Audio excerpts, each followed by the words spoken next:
Selamat malam saudaraku yang terkasih dalam Tuhan. Pada saat ini mari kita akan kembali dalam ibadah pada malam hari ini. Kita akan mendengarkan firman Tuhan, namun sebelum kita mendengarkan firman Tuhan pada malam hari ini, mari kita akan berdoa terlebih dahulu. Tuhan Yesus, kami datang padamu pada malam hari ini Tuhan, meskipun melalui daring online pada malam hari ini, kami mengucap syukur dan terima kasih kalau Tuhan masih memberi kesempatan kembali kami ibadah di tengah minggu malam hari ini Tuhan. Tuhan, kami mengucap syukur dan terima kasih khususnya kesehatan, segala keperluan yang sudah Tuhan cukupkan sehingga pada malam hari ini kami bersama-sama dengan jemaat yang ada di rumah mereka masing-masing mengucap syukur melalui ibadah online pada malam hari ini Tuhan. Tolong Tuhan Yesus, dalam waktu yang singkat ini kami ingin diberkati firman Tuhan, karena kami tahu firman inilah yang akan memberkati dan menuntun perjalanan hidup kami ke depan Tuhan. Bahkan firman inilah yang mampu mengubah kehidupan kami dikala kami hidupnya bengkok. Percaya Tuhan akan meluruskan dan menjadi kehendak-Mu Tuhan. Dalam nama Yesus kami berdoa dan ucap syukur. Amin.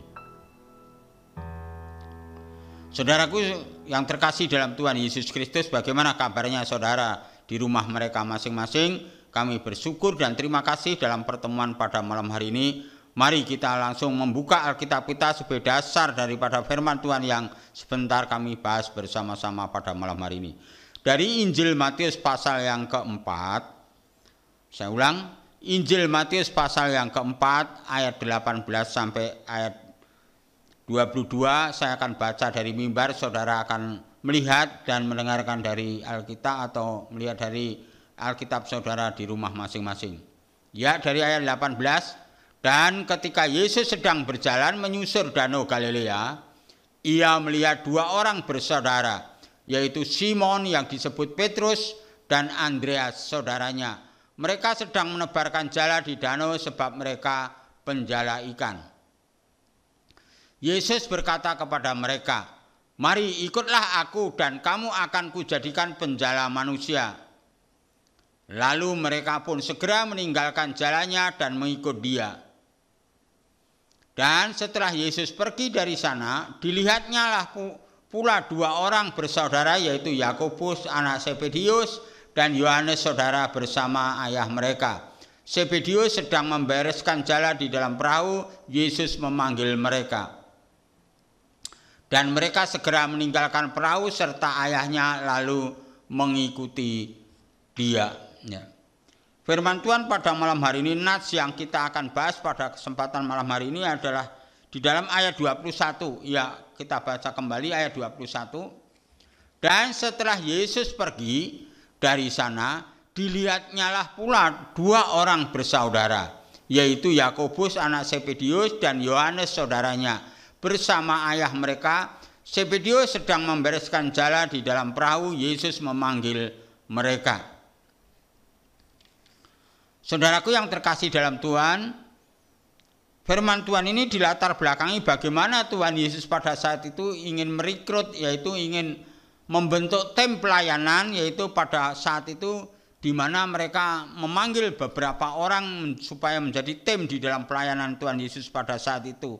Maka dari tadi ayat 21, saya akan memberikan tema atau judul di dalam khotbah pada malam hari ini, yaitu membereskan dalam hidup, ya, membereskan dalam hidup. Nah, bagaimana caranya kita supaya membereskan hidup di hadapan Tuhan? Rupanya Tuhan Yesus itu memilih beberapa murid itu tidak melihat latar belakangnya seperti apa. Karena Tuhan Yesus melihat bagaimana Tuhan Yesus berbicara dalam dirinya. Kalau saudara kemarin melihat dan mendengarkan pada hari Minggu yang lalu, di mana Bapak Evangelis Aman Gomora berbicara tentang potensi seseorang. Jadi Tuhan Yesus bukan melihat pada orang latar belakangnya seperti apa, tetapi Tuhan Yesus adalah melihat potensi yang ada pada diri seseorang itu. Maka malam hari ini, bagaimana potensi yang ada di dalam diri seseorang itu bisa beres dan bisa digunakan oleh Tuhan untuk kemuliaan nama Tuhan. Ada 3 rahasia yang perlu kita ketahui bersama-sama. Yang pertama adalah membereskan hubungan keluarga dengan Allah. Ini. Yang pertama adalah apa? Supaya kita dipakai oleh Tuhan di dalam pelayanan ini mari kita membereskan hubungan keluarga kita atau kelompok kita kepada Tuhan. Itu terdapat di dalam Injil Lukas pasal 15 ayat 18 sampai 22. Yang kedua, membereskan hubungan dengan sesama. Itu terdapat di dalam Markus 11 ayat 24 sampai 25. Yang ketiga adalah membereskan hubungan pribadi dengan Allah. Itu terdapat di dalam Markus 14 ayat 70 sampai 72. Tiga hal rahasia inilah bagaimana supaya kita membereskan hidup kita itu berkenan kepada Tuhan dan di potensi yang ada dalam diri kita bisa dipakai oleh Tuhan secara luar biasa. Itu kerinduan Tuhan dan kerinduan kita bersama. Memang tidak mudah untuk membereskan hidup ini. Karena apa? Banyak hal-hal yang harus dipotong, banyak hal-hal yang harus dibuang, tetapi itulah harus kita relakan. Kalau kita mau dipakai oleh Tuhan, kita harus berani istilahnya membayar harga di dalam kehidupan Tuhan. Meskipun harganya itu sangat menyakitkan dalam hidup kita, tetapi kalau kita ingat mau dipakai oleh Tuhan, itu yang harus kita lakukan bersama-sama dalam kehidupan kita. Mari kita lihat yang pertama, membereskan hubungan kita dengan keluarga dan dengan Allah. Mari kita lihat di dalam Injil Lukas pasal 15. Injil Lukas pasal 15 ayat 18 sampai 22. Ya. Aku akan bangkit dan pergi kepada Bapakku dan berkata kepada Bapa, aku telah berdosa terhadap surga dan terhadap Bapa. Aku tidak layak lagi disebut anak Bapa, jadikanlah aku sebagai salah seorang upahan Bapa. Maka bangkitlah ia dan pergi kepada bapaknya. Ketika ia masih jauh, ayahnya telah melihatnya, lalu tergeraklah hatinya oleh belas kasihan. Ayahnya itu berlari mendapatkan dia, lalu merangkul dan mencium dia.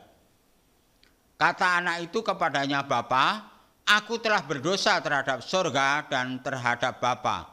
Aku tidak layak lagi disebut anak Bapa. Tetapi ayah itu berkata kepada hamba-hambanya, lekaslah bawa kemari jubah yang terbaik, pakaikanlah itu kepadanya dan kenakanlah cincin pada jarinya dan sepatu pada kakinya. Nah, inilah caranya yang pertama supaya kita bisa dipakai oleh Tuhan, yaitu membereskan hubungan kita antara keluarga maupun dalam kelompok kecil kita. Nah, kalau kita menyimak dari ayat ini, bagaimana latar belakangnya anak yang mengalami satu kehidupan yang boleh dikatakan tadinya punya tujuan hidupnya, ingin senang-senang di luar, memisahkan diri dengan keluarga, sehingga rupanya sampai di tempat lain, dia mengalami satu kehidupan yang tidak tadinya harapkan, yang tadinya tidak diimpikan, tapi sebaliknya dia mengalami satu kehidupan yang luar biasa. Nah, inilah yang saya tertarik kepada anak ini, yaitu apa? Menyadari bahwa dia mengalami satu kehidupan yang boleh dikatakan dia sudah jauh dengan bapaknya. Boleh dikatakan kalau kita sudah jauh daripada Tuhan, kita harus cepat-cepat sadar dan kembali, yaitu menuju dengan Tuhan, memperbaiki hubungan kita dengan Tuhan. Pertanyaannya, bagaimana cara memperbaiki hubungan kita dengan Tuhan? Salah satu bentuk yaitu membaca Alkitab dan berdoa, komunikasi dengan Tuhan, dan mengikuti kegiatan gereja dengan baik. Itu cara yang terbaik di dalam kehidupan kita sebagai orang percaya. Saudara membaca Alkitab jangan sekedar membaca, tetapi bagaimana merasakan dan mengalami suatu firman yang dibaca itu dalam kehidupan kita. Seperti kalau saya analogikan seperti orang makan. Kalau orang makan buru-buru, kita tidak bisa merasakan, oh ini makanan itu enak, ini makanan itu asin, gurih, atau pahit. Kita tidak bisa, yang penting kunyah, telan. Tetapi kalau kita menikmati makanan, kita makan pelan-pelan, kita rasakan baik-baik, sehingga kita bisa membedakan. Oh makanan ini kurang garam, oh makanan ini kelebihan garam, makanan ini terlalu manis dan kurang gula dan sebagainya. Tahu saudara, sehingga tahu rasa getir, pahitnya, manis dan gurihnya dari makanan itu, karena kita bisa menikmati, mengunyah pelan-pelan dan baik. Demikian juga kita membaca firman Tuhan. Jangan buru-buru. Setiap kata, setiap kalimat, mari kita nikmati, kita rasakan, kita proses melalui pikiran kita bekerja bagaimana maksud firman Tuhan dengan baik. saya percaya Roh Kudus akan menyinari dan akan memberikan pencerahan bagi saudara yang rajin membaca Alkitab. Maka dari itu saya sebagai hamba Tuhan di tempat ini mengajak pada saudara, luangkan waktu untuk baca Alkitab meskipun itu hanya satu ayat atau satu kalimat, tetapi itu menjadikan berkat bagi kita untuk membereskan kehidupan kita bersama dengan Tuhan. Itulah poin yang pertama. Poin yang kedua, bagaimana supaya kita membereskan hidup kita? Yang kedua adalah membereskan hubungan dengan sesama. Mari kita lihat di dalam Markus 11 ayat 24 sampai 25. Markus pasal 11 ayat 24 sampai 25. Karena itu aku berkata kepadamu, apa saja yang kamu minta dan doakan, percayalah kamu bahwa kamu telah menerimanya, maka hal itu akan diberikan kepadamu. Dan jika kamu berdiri untuk berdoa, ampunilah dahulu sekiranya ada barang sesuatu dalam hatimu terhadap seseorang, supaya juga Bapamu yang di surga mengampuni kesalahan-kesalahanmu. Nah, inilah kita diingatkan, mengapa kita sudah bergumul bersama dengan Tuhan, sudah berdoa lama bersama Tuhan, kembali saudara bisa baca ayat 25 ini, apa yang menjadi ganjalannya, mengapa Tuhan tidak memberikan? Karena kita belum mau membereskan hubungan kita dengan Tuhan. Karena apa? Sekecil apapun noda yang ada dalam hidup kita, kalau tidak berkenan kepada Tuhan, tidak dibereskan, itu akan menjadi sumbatan, itu akan menjadikan penghalang dalam hidup kita. Nah, lebih jelas, dan jika kamu berdiri berdoa, ampuni dahulu sekiranya ada barang sesuatu dalam hatimu terhadap seseorang. Kalau kita sebelum berdoa, mungkin hati kita terganjal, mungkin tadi sebelumnya mungkin ngomel atau emosi dengan keluarga atau sesama kita atau teman kerja kita, sebaiknya kita mengampuni mereka dan mengakui di hadapan Tuhan. Supaya apa? Ini supaya juga Bapamu yang di surga mengampuni kesalahan-kesalahanmu ini. Ini yang menjadikan dalam. Oleh sebab itu, supaya hidup kita ini potensi yang ada dalam diri kita bisa dipakai oleh Tuhan, mari kita membereskan hubungan kita pertama tadi dengan keluarga. Yang kedua adalah dengan sesama kita. Mari, kalau ada ganjalan-ganjalan yang terjadi dalam hidup kita, perlu kita bereskan dengan Tuhan. Itu tidak boleh tidak kita simpan, tidak boleh tidak pura-pura kita tidak tahu. Tapi Tuhan tahu kalau kita tidak mau membereskan hubungan kita dengan Tuhan. Sehingga hati kita itu terganggu, tidak damai, tidak sejahtera. Sehingga doa pun juga Tuhan tidak mau mendengar. Oleh sebab itu, malam hari ini kalau perlu kita koreksi bersama-sama supaya kita membereskan dengan Tuhan, sesama kita. Nah, yang terakhir yaitu yang ketiga adalah supaya hidup kita beres di dalam Tuhan, mari kita membereskan hubungan pribadi dengan Tuhan, yaitu Markus 14 ayat 70 sampai 72. Kalau yang pertama membereskan dengan keluarga, yang kedua membereskan dengan sesama, yang ketiga mau membereskan pribadi kita dengan Allah. Nah ini, kalau kita sudah membereskan hubungan kita dengan keluarga, sudah membereskan kita dengan sesama, tapi tidak mau membereskan dengan Tuhan, ya juga tidak ada artinya. Karena 3 poin ini satu paket. Jadi kalau satu pun tidak dibereskan, itu juga tidak akan menjadikan hidup kita beres di hadapan Tuhan. Oleh sebab itu, mari kita lihat dan kita dengarkan dari Markus 14 ayat 70 sampai 72. Tetapi Petrus menyangkalnya pula. Tidak lama kemudian orang-orang yang ada di situ berkata juga kepada Petrus, engkau ini pasti salah seorang dari mereka, apalagi engkau seorang Galilea. Maka mulailah Petrus mengutuk dan bersumpah, aku tidak kenal orang yang kamu sebut-sebut ini. Dan pada saat itu berkokoklah ayam untuk kedua kalinya, maka teringatlah Petrus bahwa Yesus telah berkata kepadanya, sebelum ayam berkokok 2 kali, engkau telah menyangkal aku 3 kali, lalu menangislah ia terseduh-seduh. Latar belakang ini adalah bagaimana Petrus pada saat itu menyangkali Tuhan.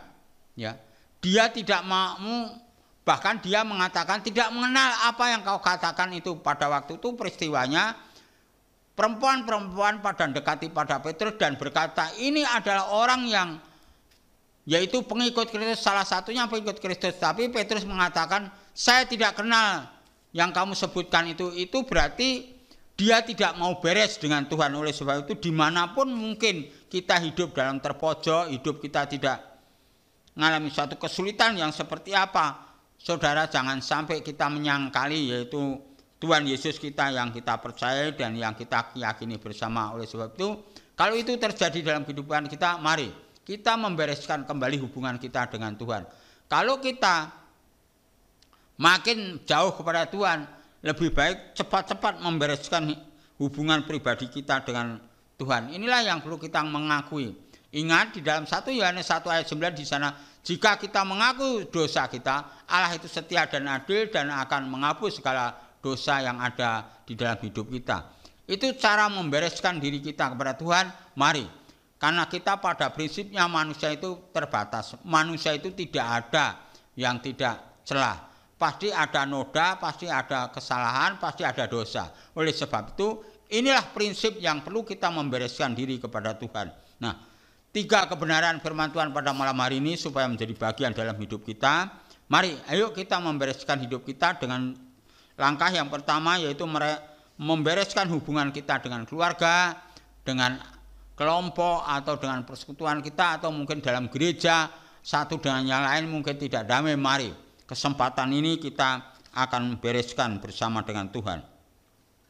Yang kedua, membereskan hubungan kita dengan sesama kita, sehingga kita jangan sampai menyimpan segala sesuatu untuk berdoa tapi kita tidak membereskan, yaitu hubungan kita dengan sesama. Dan yang ketiga, yang terakhir adalah lebih penting, membereskan hubungan kita pribadi dengan Tuhan. Oleh sebab itu mari kita membereskan ini. Memang pekerjaan membereskan ini dengan Tuhan itu tidak mudah, tapi itulah yang harus kita lakukan karena Tuhan maunya seperti itu.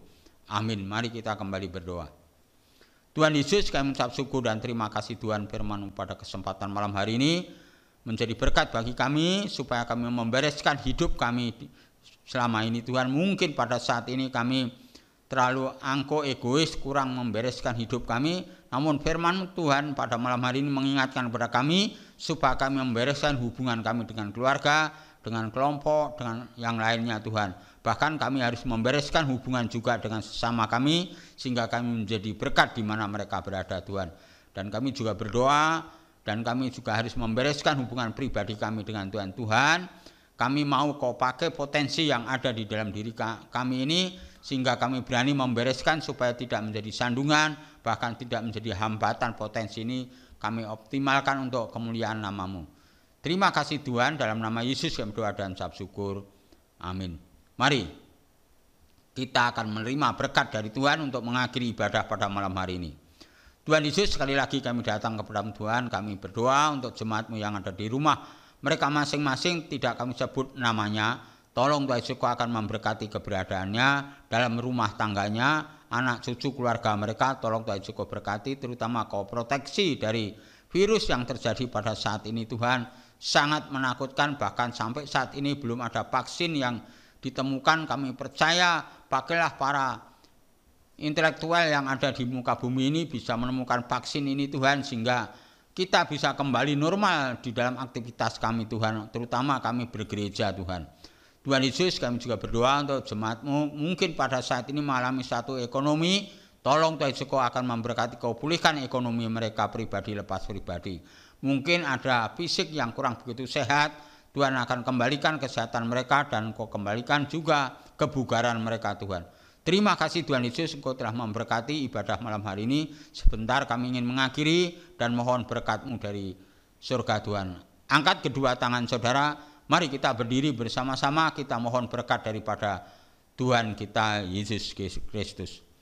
Kami mengajak para saudara dari rumah berdiri dengan sikap kita mengangkat tangan kita mohon berkat daripada Tuhan kita Yesus Kristus. Kiranya anugerah damai sejahtera dari Allah Bapa, Putra dan Roh Kudus menyertai hidup saudara, keluarga saudara saat ini sampai Tuhan Yesus datang yang kedua kalinya. Amin. Bapa, terima kasih.